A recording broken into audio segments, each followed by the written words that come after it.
what Jesus said about misleading one of his little ones?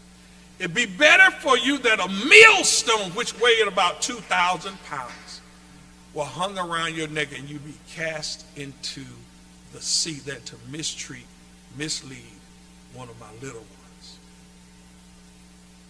And here's the king leading the people astray. Why? For his own reasons. The people wanted to worship God, but they did so before idols. They were on the right train, but on the wrong track. So which way is up? I'm glad you asked.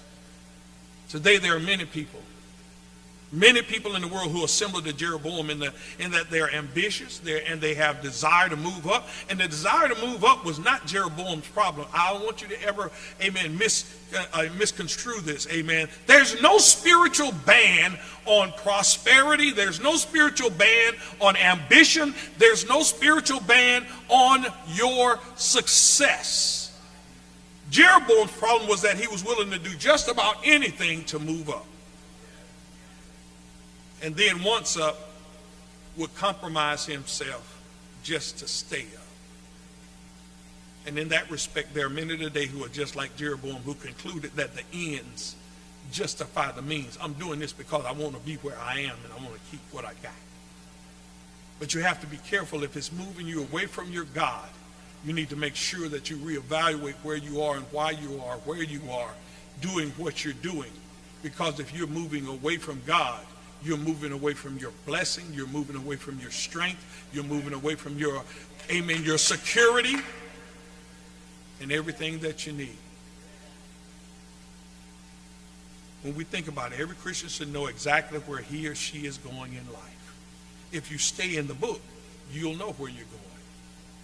That implies that we should also know, if you know where you're going in 2024, that also means that you should know where you are not going in 2024. Can I get a witness here? Because in our quest to move up, we should be careful to avoid undertakings that might, amen, help us to move up, but put us on the wrong track.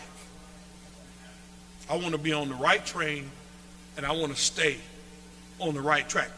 You know, when we think about it, career opportunities often place many young people, adults, in awkward positions. Many take on great responsibilities. Why? Because they want to advance their careers. Nothing wrong with that. Usually, though, it is done at the expense. You have to always count the cost. It's usually done at the expense of the family, moving up. If we move up, amen, on the job and make more money but lose our family, we have to ask the question, which way is up? Sometimes our careers seriously disrupt our religious life, amen. Families accustomed to worship, working in the church, Bible study, and other activities are placed in a cumbersome position of choosing between their careers and their religious life. And we ask the question, which way is up? If we get the job but lose our relationship to God, we have to ask the question, which way is up?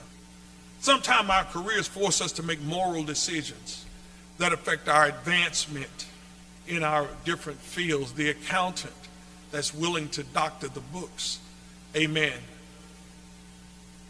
he has to ask the question, which way is up? The press agent that lies to cover up mistakes of the company, or the politician that makes a politically expedient move that's morally questionable.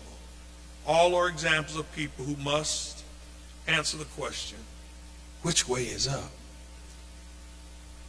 And while we have a long list of resolutions each year with respect to things we're going to do, there should also be another list which sets the limits on things we will not do. And if they are done, we know they will get us off track. Well, let me try to close it today. You know, I've come to say to you, my brothers and sisters, up is where God is. Up, amen. Jeroboam's problem was complicated because the people saw Jerusalem as a place where they found God. Just like our theme says, amen, come to St. Paul Baptist Church where the community comes together to meet with God. Although he built statues and he gave royal decrees, he found that he could not successfully changed the direction of up, because going up to Jerusalem represented going to be with God. And in today's perplexing times, many are really confused and they don't know which way to go. They're asking themselves the question, what shall I do? Amen. Which road should I take? And in essence, they're asking the question to us, the church, which way is up? And in answer to that question, we ought to have some biblical help. Amen. Up is where God is. And if God is not in it, it's not up. If we make millions, but God is not in it, it's not up.